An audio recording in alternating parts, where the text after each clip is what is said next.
não está abrindo aqui. Mas eu fiz um resuminho no Python, mais uma vez, que está salvando minha vida, por enquanto, para tentar explicar, tá certo? Então, de forma breve, lembrando que eu fiquei devendo uma correção também. Fiquei devendo a vocês uma correção do restante da atividade, tá? Eu vou retomar aqui as explicações e, se der tempo, a gente termina de corrigir. Se não der, eu mando o gabarito para vocês, tá certo? Mas eu acredito que dá. A respeito dos dois gêneros textuais, certo? Eu coloquei aqui... Eu tô com o slide do conto, se a senhora quiser que eu abra. Não, Nelly, deixa. Eu coloquei aqui as partezinhas principais, tá? Se for necessário, vocês acrescentam alguma coisa aqui, ou então perguntam, certo? E a da crônica, eu mandei para vocês? A da crônica eu não lembro, não, de ter recebido. Pronto, eu posso enviar também no final da aula, tá certo? Eu consigo enviar, eu só não consigo abrir, porque desinstalei o Office.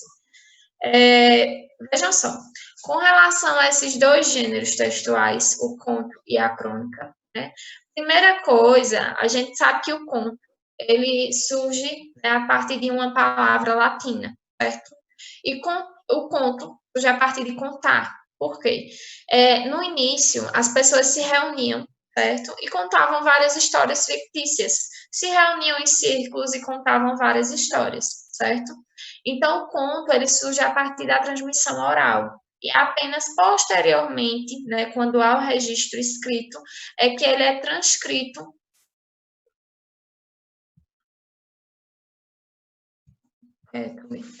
É que ele é transcrito, certo? Ou seja, que há registros deles. É interessante pontuar também que a gente não sabe datar, né, esse registro dos contos, certo? Eles têm uma existência um pouco antiga. Então, pelo fato de não haver, né, o registro escrito logo quando surgiu, a gente não consegue datar, tá certo? Geralmente, o conto é um texto fictício, certo? No entanto, como eu já disse durante a apresentação desse gênero textual, alguns estudiosos, eles colocam que no conto há uma mistura de realidade e de ficção. No entanto, o que prevalece no conto é a ficção, diferentemente da crônica, né? Porque a crônica a gente vai saber que é um gênero, na maioria das vezes, real, né? Já que vai contar um fato cotidiano, certo? Então, aqui, o conto seria um texto fictício, mas leva em consideração aqui, muitas das vezes, realidade e ficção podem se misturar, certo? Então, aqui o conto, um texto fictício, às vezes realidade e ficção se misturam. Sobre a estrutura desse conto, ele vai apresentar alguns elementos da estrutura. São aqueles que vocês já apresentaram, né? Então, todos os grupos identificaram isso aqui, então foi para gravar, né? O conto, ele vai apresentar a situação inicial, conflito, clímax e desfecho. Vocês já apresentaram o que seria cada um desses itens. Situação inicial, né? Como é que estavam os personagens aqui, né? A apresentação inicial da narrativa, certo?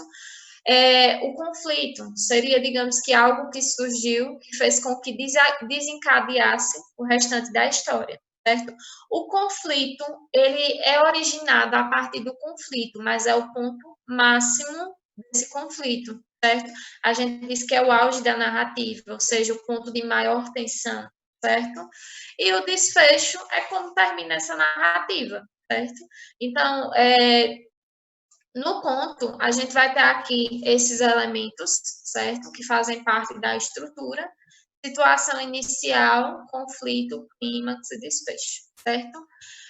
Os elementos dessa narrativa, a gente tem o tempo, né? Para não esquecer esses elementos importantes, que são os personagens, né?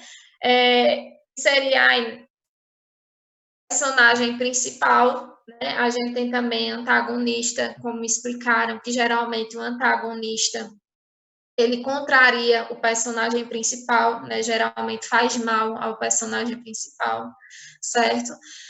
O espaço, a gente tem aí espaços físicos, que é onde acontece a narrativa. Os tipos de narrador, narrador-personagem, que faz parte da história, observador, que somente observa, e narrador onisciente.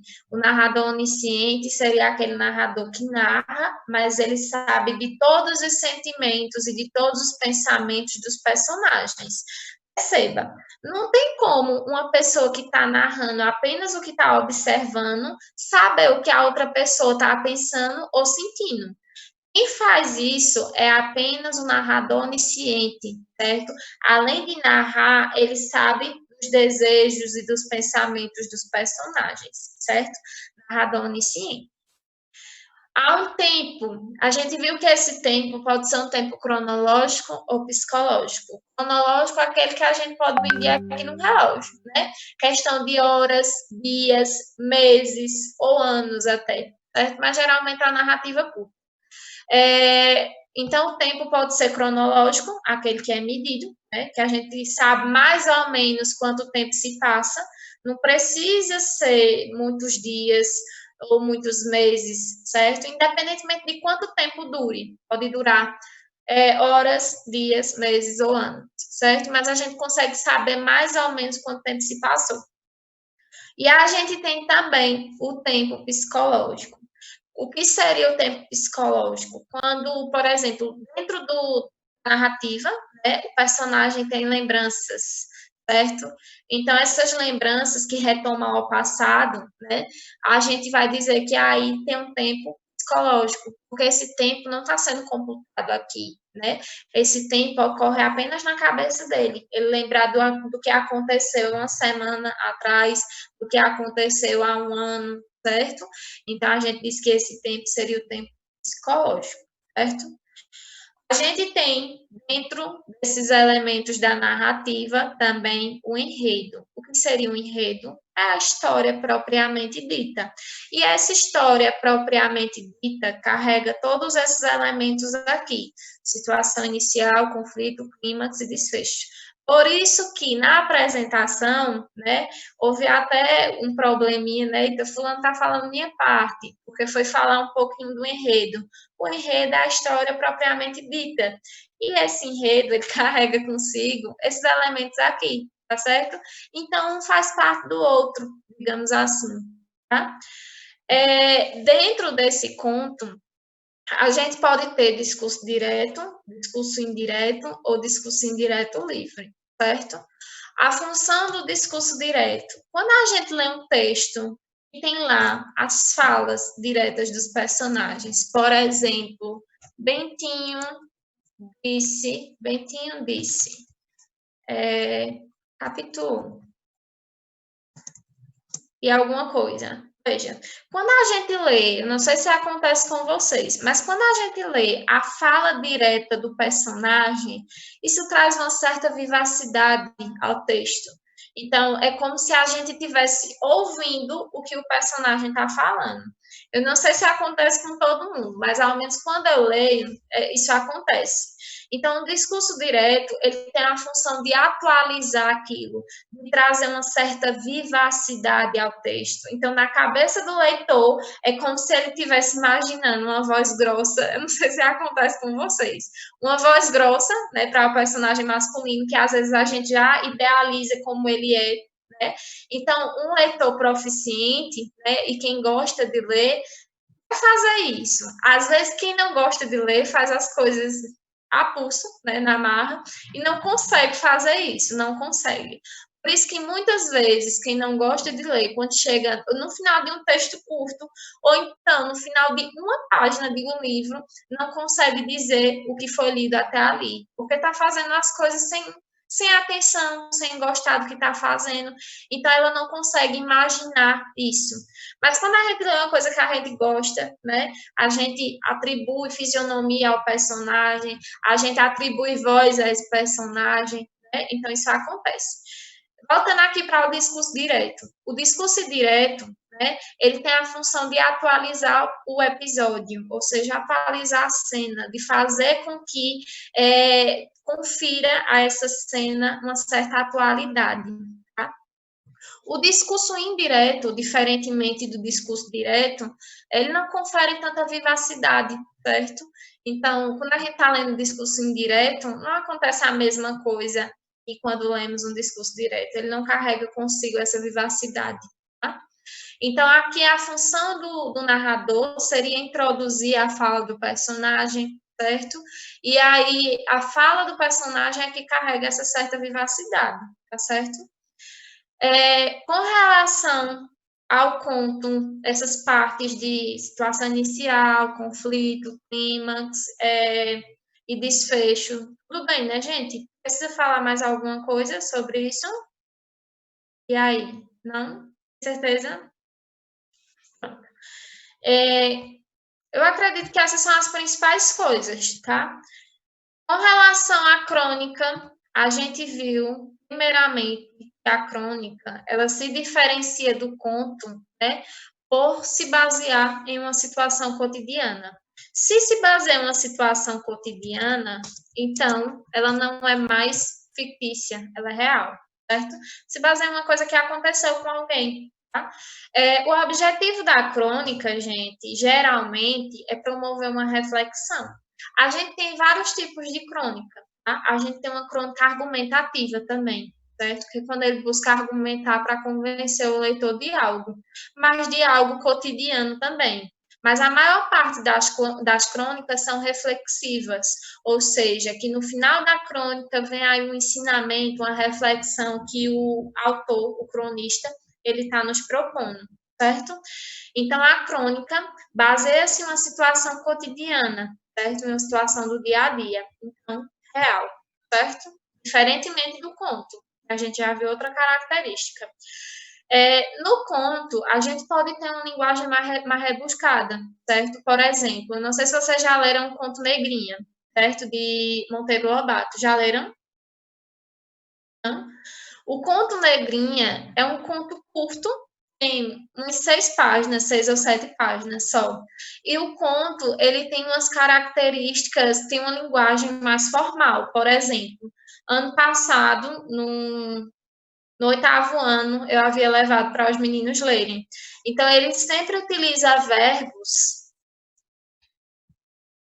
por exemplo, nascera.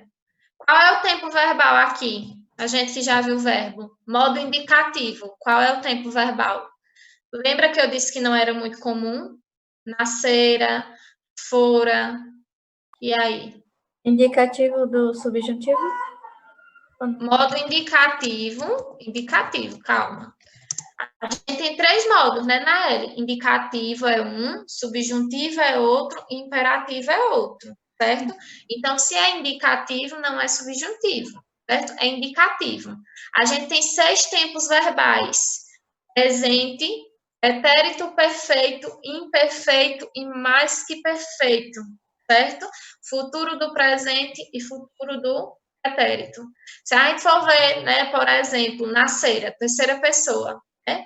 Então, aqui, por exemplo, ele ou ela no presente.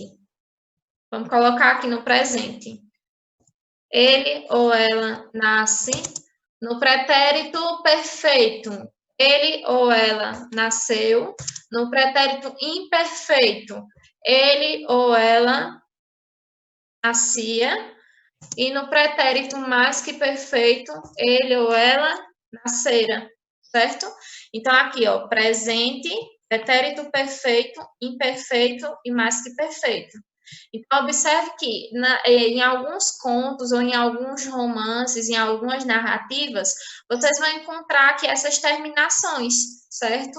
Por exemplo, comer, comera, fora, do verbo ir, certo?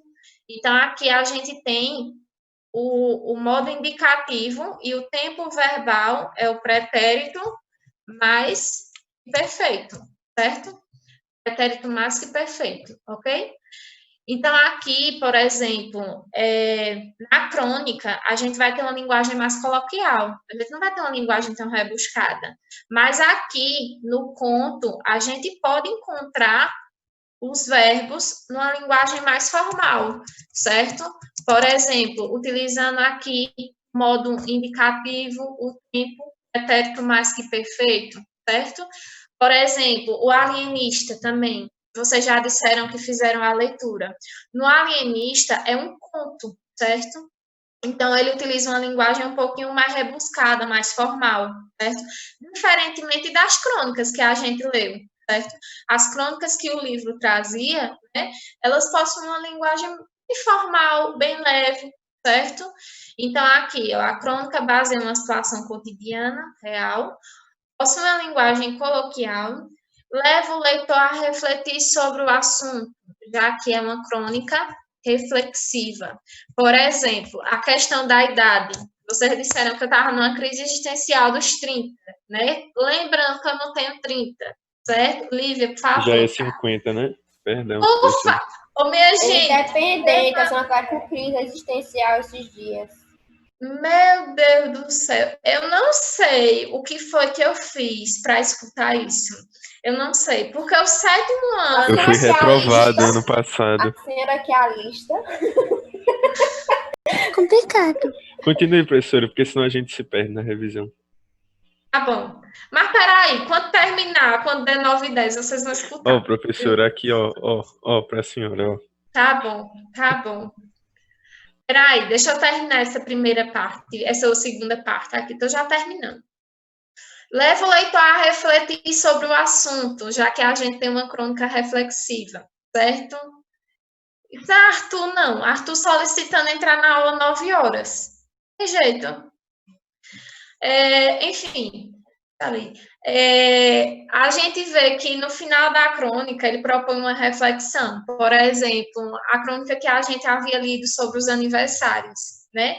E propõe uma reflexão acerca, né, do passado tempo, né, acerca desse decorrer do tempo, acerca do que a gente perde, né, e acerca do que a gente pode ganhar. Então, quando ele coloca, né, quantos anos você não tem, ele quer dizer que todos aqueles que passaram, você não tem mais, né? Então, tipo, você perdeu tudo aquilo que já passou. Então, se a gente parar para refletir, né, mesmo que vocês não queiram, né, mesmo que vocês achem que é uma crise existencial dos 30 ou dos 50, enfim, daqui a pouco a gente vê isso, ela propõe uma reflexão a nós, independentemente da idade. Ele está propondo a gente a refletir que o tempo que passou não vai voltar, né? E o que a gente perde, né, muitas vezes a gente não consegue recuperar, principalmente quando está relacionado ao tempo, certo? Características da crônica. Vão ser escritas em primeira ou em terceira pessoa. Então, tem uma questão na prova que vai falar sobre isso. Vai dizer assim, que a crônica, ela não propõe uma reflexão do autor. Mentira, né? Se a crônica está sendo escrita em primeira ou em terceira pessoa, quer dizer que ela está colocando aí traços pessoais, né? Então, a gente não pode dizer que há uma neutralidade, certo? A gente não pode dizer que o autor da crônica, ele está neutro, ele não coloca sua opinião. Mentira! Se a gente está escrevendo em primeira pessoa, em terceira pessoa, então a gente está colocando nossa opinião, está colocando nossos traços ali, certo? Então, não há neutralidade na crônica, porque ele está contando um fato cotidiano e está colocando o que ele acha a respeito daquele assunto. Então, não há neutralidade de forma alguma, certo? Isso pelo fato de ser escrita aqui em primeira ou em terceira pessoa. E também pelo fato, né, de levar o leitor a refletir sobre o assunto, certo? Ele está levando a gente a refletir sobre o assunto, e por isso ele coloca suas opiniões pessoais. Então, não há neutralidade, tá? A crônica carrega consigo um caráter efêmero. O que é efêmero? Passageiro, duradouro, certo? Se eu digo assim, eu tive vários amores efêmeros, seria vários amores passageiros que não tiveram importância, certo? Então, a efemeridade está relacionada aqui ao caráter temporal, certo? Passageiro. Então, aqui, o que quer dizer que tem um caráter efêmero? Quer dizer que, se a crônica está relatando algo que acontece no cotidiano, por exemplo, hoje, ela vai importar somente por determinado período, tá? Porque mais à frente ele vai retratar outro assunto mais atual, certo? Então, aquela outra crônica nova, ela vai ter mais importância, porque ela vai estar contando mais a realidade daquele momento, certo? Então, por isso que ela tem um caráter efêmero. Ela não foi feita para durar, porque cada crônica vai relatar uma situação cotidiana, certo? E o cotidiano ele vai passando. Então, as novas, elas vão possuindo, digamos que, mais importância, certo? Então, por isso que ela possui um caráter efêmero, certo? Na crônica, ou então no conto, a gente pode ter passagens ou descritivas ou narrativas. Ano passado, a gente viu isso, certo? Inclusive, apresentaram um trabalho sobre descrição, narração, argumentação, não sei se vocês lembram. Mas veja, por exemplo, aqui na descrição, se eu vou descrever um ambiente, a casa era grande e bonita. O que é que eu estou fazendo aqui? Descrevendo. Para descrever, geralmente, a gente utiliza verbos de ligação, o verbo ser, tá? E quando a gente vai narrar, a gente utiliza verbos. Esses verbos vão indicar passagem do tempo, alteração do tempo, certo? Por exemplo,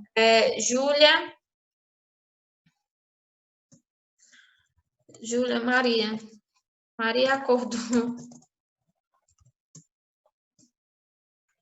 e dirigiu-se à mesa. Veja, Maria acordou, um verbo que significa uma ação, e dirigiu-se à mesa, outro verbo aqui que significa uma ação. Então, aqui, eu não estou mais descrevendo, eu estou narrando, certo? Maria acordou de manhã e dirigiu-se à mesa, né? Passaram horas e depois tomou banho e foi almoçar, não sei. Então, aqui, na narração, a gente tem verbos predominantemente de ação, enquanto na descrição a gente vai ter verbos predominantemente de ligação, certo? Descrever um ambiente ou uma pessoa, dizer como é. E geralmente a gente vai utilizar verbos de ligação, certo? De resto, gente, essas são as principais coisas a respeito do conto e da crônica, certo? Tem algumas questões relacionadas às características do texto e tem outras questões de interpretação, certo? 5 questões apenas, tá? Alguma dúvida a tirar sobre isso? Alguém quer falar alguma coisa? Ninguém quer falar nada? Misericórdia. Quando é a prova mesmo? Amanhã, certo? Alguma dúvida? Não? Por favor, não esqueçam da prova, né? Como Arthur fez, porque só lembrou da prova no final da tarde, né? Quando eu vi aquilo ali, eu digo, não acredito não, né? Ontem teve prova, eu pensei, né, ontem, antes de ontem, no caso, segunda teve prova e ele não lembrou que teria prova no outro dia. Alguma dúvida, gente? Alguma coisa que queiram adicionar aí? Não? Tem certeza? A primeira questão da prova era tristinho. A primeira questão da prova de português, está falando? É. Sim, a expressão estava grifada, né, Pedro? Não tinha expressão, ela só disse que era triste. Aham. Porque, então, na expressão que seria triste, porque não coloquei lá, eu pensei que tinha copiado com uma expressão grifada. Por exemplo, ele coloca lá, ele estava triste ou tristinho. A expressão triste funcionava como o quê? Ele estava ou era. Estar e ser é verbo de ligação. Então, quando eu coloco ele estava triste, ele, sujeito, estava. Verbo de ligação indica um estado, uma característica do sujeito. E triste significa que é a característica do sujeito. Então, seria predicativo do sujeito. Entende? Então foi errado, eu acho, quando chegou lá na prova. ver. Deixa eu olhar aqui um Porque minutinho, tava tá? que era aposto, não foi? Foi. Deixa eu abrir. Eu Deixa eu também abrir aqui. Eu coloquei essa alternativa. Eu pensei a mesma coisa que a professora, né? Se tá dando uma característica. Tava dando uma característica, foi a mesma coisa que eu marquei, predicativo do sujeito. Pronto, deixa eu olhar aqui um minutinho, vice-Guilherme, porque na verdade eu nem tive tempo de abrir essas provas. Eu só vou abrir depois da quinta-feira. Porque eu ainda estou terminando de preparar, tá? Eu quero mais um ponto. Eu também. Um minuto. RT. Tava dizendo que era letra D, vocativa, já que representa uma forma de evocar um indivíduo. Pronto, peraí, Muito vice. estranho, porque o triste, se a professora disse que era o triste, então não tinha nada a ver. Pronto, peraí. Tá carregando. Pronto, travou tudo. Minha gente, se houver algum erro no gabarito, certo? Que eu também vou errar. Então, e principalmente agora, porque são 14 provas para fazer, né? Então, releve, tá certo? Oi? Normal, acontece. Relevem, pelo amor de Deus. Eu ia dizer que era a idade, É a mas crise. não vou dizer nada não. É a crise existencial. Ela fez uma cara agora que ia Ô, matar minha nós. gente, não tá carregando. Minha internet tá péssima. Eu vou olhar, Guilherme, e o restante, e coloco lá no grupo de vocês, tá certo? Antes da correção. Pra vocês não ficarem se martirizando, tá bom? Olha aí mostrando. Professora, Mas dá pra ver não, né, ele? Dá pra ver não. Não enxergo, não. Sim, mas só retomando aqui, eu gostaria Ó, de Lívia, dizer, tudo com Lívia. Tá na hora, eu professora, já gostaria de deu 8 e dizer 10. que Tchau. eu tenho 18 anos, certo? Então, sou extremamente jovem e não estou numa crise existencial, certo? Ok. Ok. É. Ô, Vinícius, Lívia, ô, professor. Vinícius, se você não me Vamos conhecesse, acreditar, tá? Pra não deixar a senhora triste. se você não me conhecesse, você me daria quantos anos?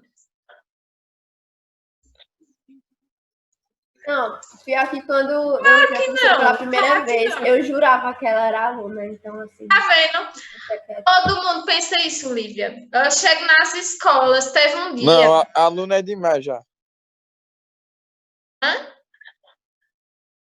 Vinícius, A senhora parece que tem 23. É isso. 22. 23, 24. eu tenho Não, 24, mas não parece, certo? Tem dois alunos, professor. É a senhora e Daniel. Que o- Guilherme. Não, Leandro. Daniel não, velho. Não, mas Daniel não cara parece de ser Leandro jovem, não. parece nada. Daniel parece Não. 50 anos. Daniel parece. Agora Leandro parece. Eu tava Parece. numa aula de Daniel, aí minhas primas passaram aqui e disse, gente, esse aí é o professor? Aí eu disse, é. Não acho Teve o Daniel um dia- muito, não. Teve um dia numa escola em Garanhuns que, no primeiro dia que eu Olha, a cheguei professora lá. já vai mudar de emprego já. Tudo abandonando a gente. Tá Ou certo, tá não, errado não. isso faz tempo, faz uns 3 anos. Faz uns 3 anos. Aí eu cheguei lá e sentei na cadeira. Aí os meninos estavam formando, né? E eu sentei na cadeira. Aí chegou a coordenadora e disse: vamos pra fila. Eu sou professora. Então, eu queria que eu fosse pra fila formar. Enfim. Eu vou dar essa questão, se eu tiver errado, eu corrijo na hora da correção. Eu revejo na hora da correção. Tá certo? eu Tchau. mandei lá no Lidinha grupo. no assunto. Mandei lá no grupo como é que ficou no meu.